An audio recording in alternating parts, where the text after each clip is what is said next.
भजमन नारायण नारायण नारायण हरि, श्रीमन नारायण नारायण अयन हरि। ओम नमो नारायण, ओम नमो नारायण, हरि ओम नमो नारायण। राधे राधे, जय श्री कृष्णा। तो कृष्ण के प्यारे भक्तों, आप सब कैसे हो? उम्मीद करती हूँ कि आप सब अच्छे ही होंगे। तो माघ मास की ये पूर्णिमा आपको बहुत बहुत मुबारक हो। तो जो मैं घर में सरल विधि से पूजा करती हूँ, तो इस वीडियो में मैं आपको वही पूजा जैसे घर में की जाती है वो करके दिखा रही हूँ। तो आप सबका स्वागत करती हूँ मैं अपने YouTube चैनल पर। मैं हूँ सपना कंवर। तो सबसे पहले जैसे कि माघ पूर्णिमा का दिन है, तो भगवान विष्णु जी की और माता लक्ष्मी जी की पूजा होती है। विष्णु भगवान जी के साथ साथ हम लड्डू गोपाल जी की पूजा भी कर सकते हैं, क्योंकि लड्डू गोपाल सेवित होते हैं और हम सबके घरों में भी होते हैं। अगर आपके पास विष्णु भगवान जी का कोई विग्रह है जिसे आप स्नान करा सकते हैं, तो आप विग्रह ले लें। अगर आपके पास इस तरह की कोई मूर्ति है तो आप उनको रख लें अपनी पूजा में, और उनको आप शुद्ध गंगा जल से छिट्टा देकर स्नान कराते हैं। तो सर्वप्रथम जैसे कि हर पूजा में गणपति जी की ही पूजा होती है, उनका ही विधान है पूजा का। तो हमें गणपति जी को जल के अंदर थोड़ा सा गंगा जल मिलाकर, थोड़े से तिल मिलाकर हम उन्हें पवित्र करते हैं स्नान के इस तरह से छिट्टा मारकर। और अगर आपको कोई मंत्र आता है जैसे ओम गण गणपते नमः, इस तरह से आप 3 बार छिट्टा मार के उन्हें स्नान कराएं। और उसके बाद फिर आप विष्णु भगवान जी को भी इस तरह से शुद्ध गंगा जल मिला हुआ छिटा दें। और आपने वैसे तो सुबह हमने सबको स्नान करा ही दिया है पूजा से पहले, पर फिर भी पूजा शुरू की है, चौकी बिछाई है, उसके ऊपर पीला कपड़ा रखा है।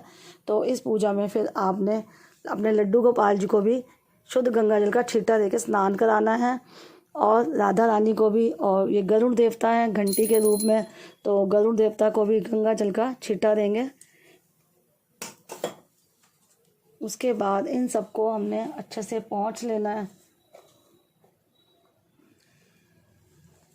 और सबसे पहले हम एक दीप प्रज्वलित कर लेते हैं, क्योंकि कहते हैं कि कोई भी पूजा जो होती है उसमें हमें सबसे पहले दीप का ही पूजा की जाती है। तो हम दीप को जला लेते हैं।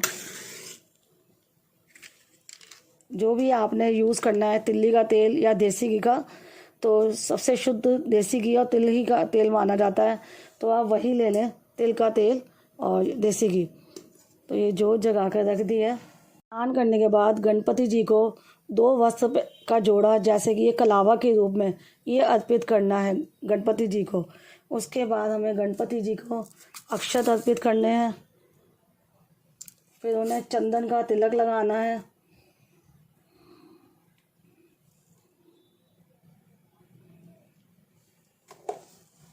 जनेऊ अर्पित करना है आपने गणपति जी को। उसके बाद पुष्प अर्पित करेंगे। आपके पास जो भी पुष्प है आप पुष्प भी अर्पित करें। और साथ में ओम श्री गणेशाय नमः, ओम गण गणपते नमः, इस तरह का जाप मन में करते रहें और भाव से पूजा करते रहें। फिर हम अपने जो हमने दीपक रखा है, दीपक के ऊपर भी हमने इस तरह से 2 कलावा चढ़ाने हैं वस्त्र रूपी, उनको भी अक्षत का तिलक अक्षत चढ़ाना है। साथ ही जिस थाली में आपने अपना जोत जगाई है उसमें आपने इस तरह से तिलक भी लगाना है, और फिर पुष्प अर्पित करने हैं।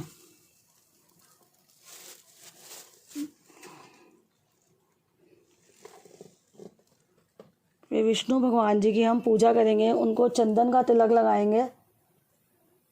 और माता लक्ष्मी जो साथ में उनके विराजमान है, माता लक्ष्मी को कुमकुम का, रोली का तिलक लगाएं। आप विष्णु भगवान जी को हल्दी का तिलक भी कर सकते हैं। अक्षर चढ़ाएं, साथ में तिल भी चढ़ाएं।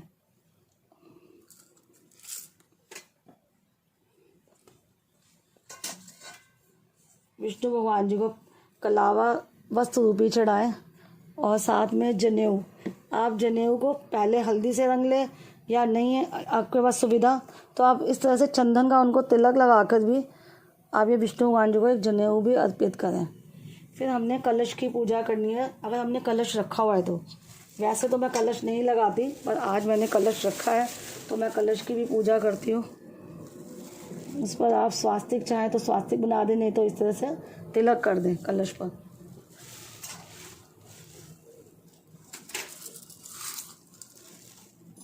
अक्षत चढ़ा दें, वस्तु रूपी कलावा पहन दे दें, उनको अर्पण कर दें और पुष्प भी अर्पित करें। इसी तरह से विष्णु भगवान जी को आपने पुष्प अर्पित करना है। माता लक्ष्मी जी को अगर आपके पास गुलाब का फूल है तो आप गुलाब का, नहीं तो कोई भी आप पुष्प अर्पित कर सकते हैं। और इसके बाद हमारे लड्डू गोपाल जी की बारी आती है, तो लड्डू गोपाल जी को भी हमने वस्त्र तो पहना ही रखे हैं, उन्हें नहाकर तैयार करके बिठाया हुआ है पूजा में, लेकिन वस्त्र रूपी कलावा उनको भी चढ़ा दें, लाडो को भी चढ़ा दें वस्त्र रूपी कलावा। और लड्डू गोपाल जी को आपने तिलक करना है चंदन का या केसर चंदन का। और राधा रानी को हम तिलक करेंगे कुमकुम से। अक्षत भी चढ़ा देंगे हम।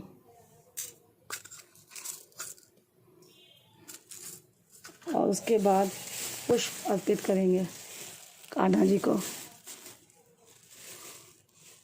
तो बाल गोपाल जी के दर्शन करिए। बाल गोपाल जी का इस टाइम बाल गोपाल जी ने अपने सिर में बाल नहीं लगाए क्योंकि शरारत कर रहे थे, तो मैंने इन्हें छोटी सी पगड़ी पहना दी है। राधा रानी के आगे भी पुष्प अर्पित करें। इसके बाद आपने पूजा शुरू करनी है। आपने सत्यनारायण भगवान की कथा होती है, जो आपके पास पुस्तक होगी इस तरह से, तो इनकी भी आपको पूरी पूजा करनी है। जैसे कि हमने शुद्ध जल से इनको भी स्नान कराना है, छींटा देकर, फिर इनको वस्त्र रूपी कलावा देना है। 2 कलावे इनके आगे भी अर्पित करने हैं। थोड़ा तिल अर्पित करना है, अक्षत अर्पित करना है। ओम नमो भगवते वासुदेवाय, ओम नमो भगवते वासुदेवाय, ओम भगवते वासुदेवाय। तो इनको भी आपने चंदन का तिलक करना है। और बाकी इनके साथ जैसे ये एक पंडित जी बैठे हुए हैं, पूजा कर रहे हैं, पाठ हवन कर रहे हैं, उनको भी आपने तिलक कर देना है। सबको तिलक कर दीजिए आप। ये केले का है, उसको भी तिलक कर दो। और उसके बाद इनको भी अक्षत चढ़ाना है और पुष्प चढ़ाना है।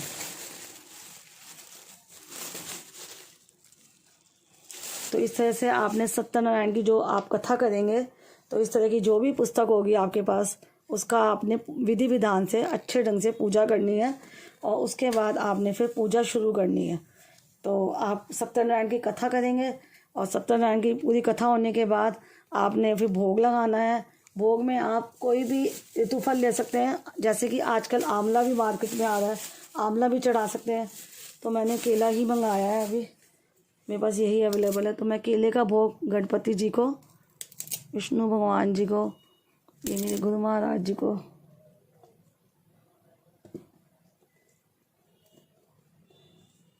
इस तरह से लाडो को और कान्हा जी को भी रख दिया है। और आपने जब भी पूजा करनी है विष्णु भगवान जी की, तो उनको तुलसी का जो दल होता है वो ज़रूर हर भोग में रखना होगा आपको। गणपति जी की पूजा में आपने तुलसी दल नहीं चढ़ाना, कि गणपति जी को भोग आपने ऐसे ही लगाना है। और कान्हा जी को भी आपने तुलसी दल रखना है, तभी वो भोग ग्रहण करते हैं। और साथ में तुलसी की मंजरी भी मैं कान्हा जी को चढ़ा रही हूँ, क्योंकि कान्हा जी को तुलसी जी की मंजरी चढ़ाओ तो वो बहुत प्रसन्न होते हैं। और मैंने साथ में अपने तुलसी माता का ये छोटा सा रख रखा है गमला, तो इसकी भी पूजा कर लेते हैं। वैसे तो इसकी पूजा सुबह हो चुकी है, तो हम इनको भी वस्त्र चढ़ा देते हैं।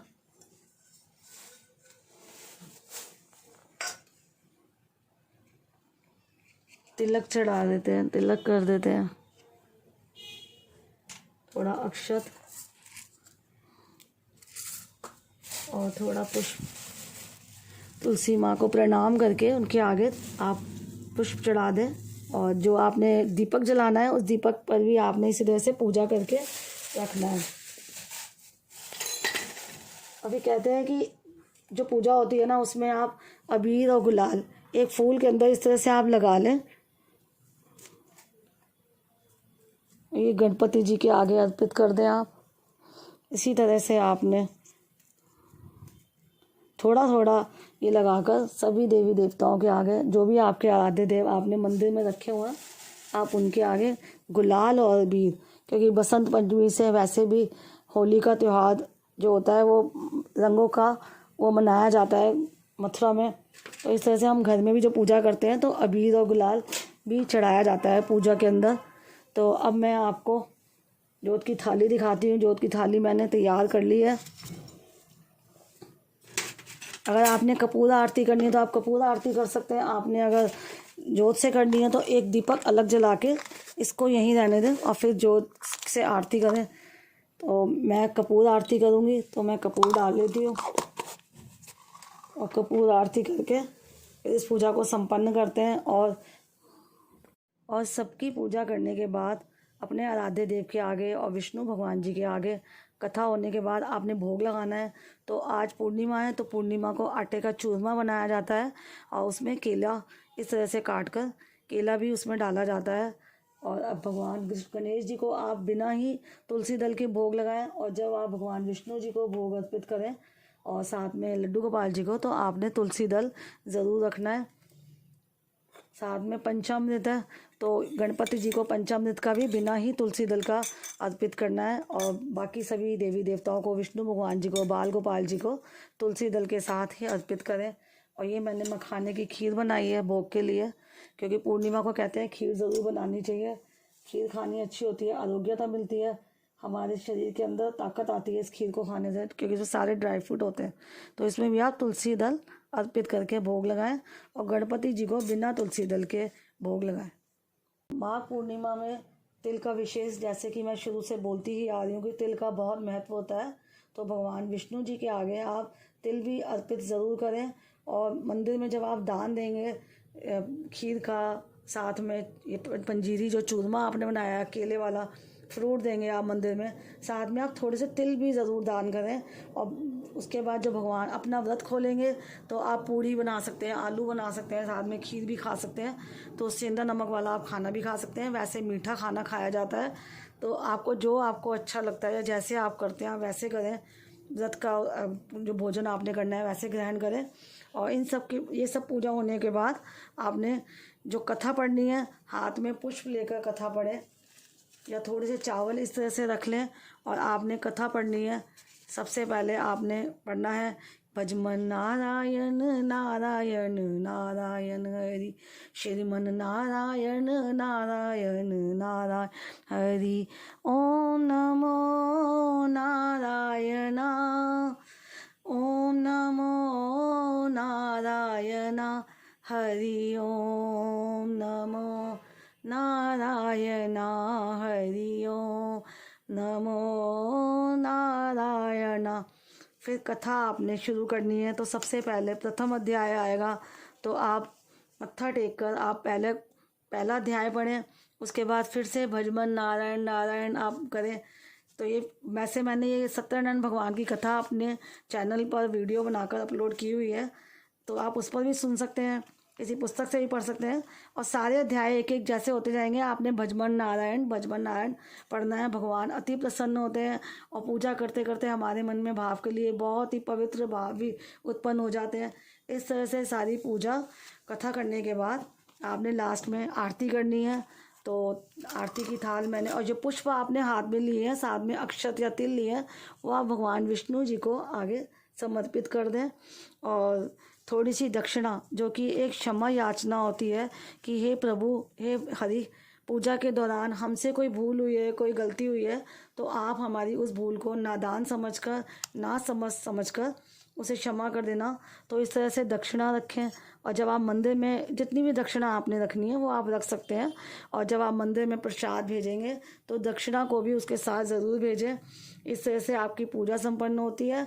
और आरती करनी है तो आरती के लिए आपने थाल लगा ली है। तुलसी मैया जी के आगे जोत का वैसे भी हमने जगा के रखा हुआ है। तो चलिए हम कपूर आरती कर लेते हैं कि वो करें। फिर उसके बाद आपने सत्यनारायण भगवान की आरती करनी है, जय लक्ष्मी रमणा वाली। और उसके बाद आपने ओम जय जगदीश हरे वाली आरती करनी है। इस तरह से आपकी पूरी पूजा संपन्न हो जाती है। तो ये थी माघ मास की पूजा की वीडियो। श्री सत्यनारायण जी की आरती जो कोई गावे, कहते शिवानंद स्वामी सुख संपत्ति पाए। बोलो श्री सत्यनारायण भगवान की जय, विष्णु भगवान की जय, बाल गोपाल की जय। तरह से आरती करने के बाद आप सारे घर में आरती को घुमा दें, अपने मंदिर में, अपनी चौखट पर, बाहर जहाँ आपने तुलसी जी का और पौधे लगाए हुए हैं वहाँ पर, अपने तिजोरी के पास ले जाकर, और बच्चों को भी दे दें आरती। और आरती करने के बाद आपने इस तरह से एक जल का लेना है, पुष्प को जल के अंदर लेके 3 बार इस तरह से घुमाना है आरती ठंडी करने के लिए। जल उनके ऊपर नहीं छिड़कना, और 3 बार ऐसे करके ये आरती संपूर्ण हो जाती है और मत्था टेक देना है। तो ये थी आज की माघ मास पूर्णिमा की पूजा विधि जो कि मैंने आप सबके साथ शेयर की है। उम्मीद करती हूँ ये पूजा सरल विधि से जो की है घर में वो आपको पसंद आई होगी। अगर मेरी ये वीडियो आपको अच्छी लगी है तो वीडियो को लाइक शेयर करने के साथ साथ सब्सक्राइब भी ज़रूर करिए। और अगर चैनल पर नए हैं तब तो आपका सब्सक्राइब करना बनता है, क्योंकि जो भी वीडियो अब अपलोड होगी तभी उसकी जानकारी आपको मिल सकेगी। राधे राधे, जय श्री कृष्ण।